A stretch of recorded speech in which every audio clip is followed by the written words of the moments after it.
In this condition, the force responsible for failure of bonding is shear force, compression, tensile force, and none of the above. Now there is a 3-unit bridge over here in the given image. So this bridge is going to be cemented on the abutment, and the bond between them is called shear bond. Now what is shear bond? So if you look at the explanation here, tensile is going to cause elongation of the material and compression is going to cause shrinkage of the material. Both of these properties are not relevant in terms of bond strength of a material.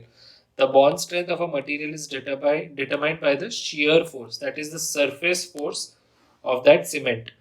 So if there is any failure of bonding between the cement and the restoration, it is mainly because of the deficit of the shear bond between them.